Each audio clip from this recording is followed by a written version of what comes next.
Hello and welcome to Newsmaker. I'm Leigh Dannhauser. Our guest today is Camille Miller, who on November 6th was elected to Lexington City Council for the first time. Councilmember Miller was a long-serving member of the Planning Commission and the Board of Zoning Appeals. She has served as chair of the Board of Zoning Appeals, the Strategic Planning Committee, and the Finance Committee. She has also served as vice chair of the Planning Commission. Councilmember Miller, thank you for being with us today. Thank you. I'm delighted to be with you. Well, first of all, you've served on the Planning Commission for more than 15 years total. What experiences from that will help you as you move on to City Council for the first time? There are a number of things that come from serving on Planning Commission. One is an appreciation for what the citizens have to say and their opinions, so that's probably the lead. Second one is how closely all departments across the city need to work together in order to make things happen. And then the critical consideration of land use and what we do for the future in Lexington that comes to the forefront. And speaking of the future of Lexington, the issue of the Waddell Elementary School, or is it Waddell? It is. Yes. Do you see when we're building the new school, what are some of the thoughts from having that Planning Commission experience that you're going to bring to the table when we consider that project? Actually, it's more than Planning Commission. It's probably the work that I've done in economic development and also my work as an organizational consultant. One of the really big concerns I have is the quality of education that we have in Lexington is what makes us attractive to professors and administrators from Washington Lee and from VMI, from the hospitals, and from every walk of life. And I think protecting the highest quality of education for our children is really important.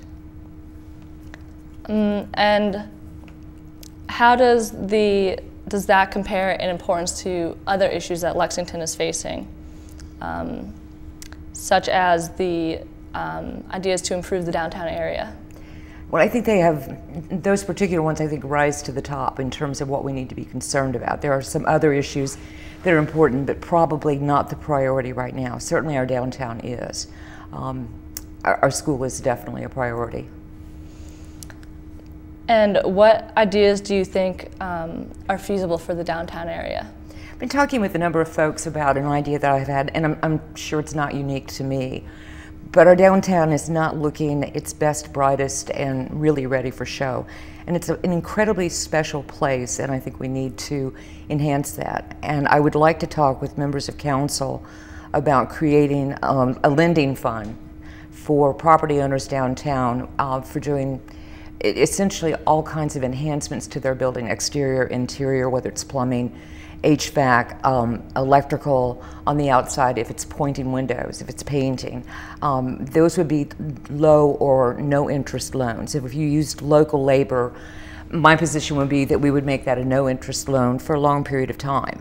If you use outside of the area labor, then we would make it a low interest loan, and the payback period would depend on the size of the loan for individuals, but I can certainly envision someone using $60,000 to $100,000 to improve property. Again, I think the payoff for the city on that, in terms of economic development, in terms of tourism attraction, would pay us back many times over what we could possibly earn at the bank right now.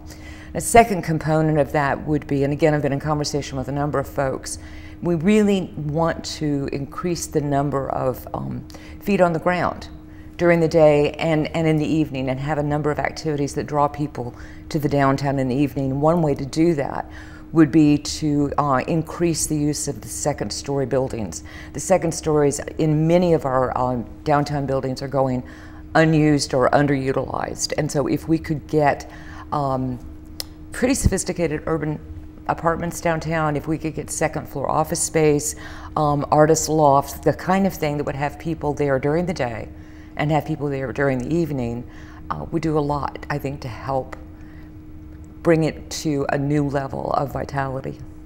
And would those loans be just going to the business owners, or would they also be going to the property owners who may want to turn that second floor into an apartment? If a property owner wants to turn a second floor into an apartment and they need it for that purpose, I think that's a fantastic use of funds. The other thing I would look at would be incentives, and again, this would take all of council. But the idea of if you develop the second floor of a building and put it into active use, I think the city ought to be able to consider essentially foregoing all taxes on the second floor for the first year as a way, again, of incentivizing people to do something. Mm-hmm. And who do you think will benefit most from this development? The entire city of Lexington. I mean, certainly the downtown business owners, the downtown property owners, the city itself in terms of tax revenue, and then the residents themselves, as we have a larger pool of money to invest back into the community, whether it's education or payroll for the city employees. And where do you think the money will come from? The city has a pretty healthy reserve, and I would give credit to every past member of city council, every past mayor, the current members of council and the mayor, and certainly the city managers, current and before, who've been very careful with the city's money, and wisely so. And I wouldn't advance the idea of just spending that recklessly, but I really think it's time that we pull the reserves, we invest it, and then recover the money as it's repaid.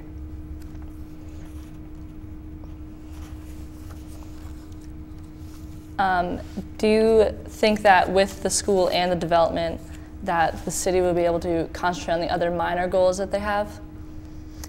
I think we're going to have to. We've been through a very austere period with an economic downturn. The city, again, has been very, very careful. I applaud that. But I do think that we have moved to a point where we're going to have to look at some things that have been postponed. One of them, for example, is the repaving of city streets. That hasn't happened in a number of years.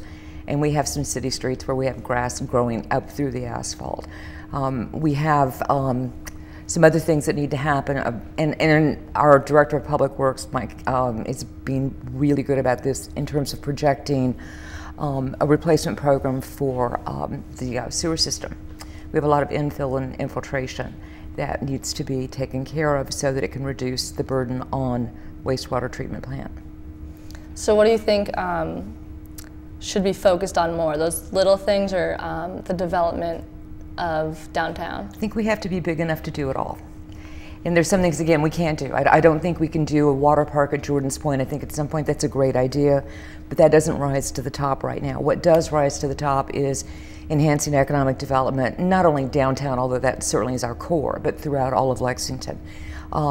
Taking care of our school systems, and then Malcolm Gladwell talks about the idea of the tipping point. You do enough of the small things until it adds up to, and it begins making a major transformation, and I think that's really where we're at.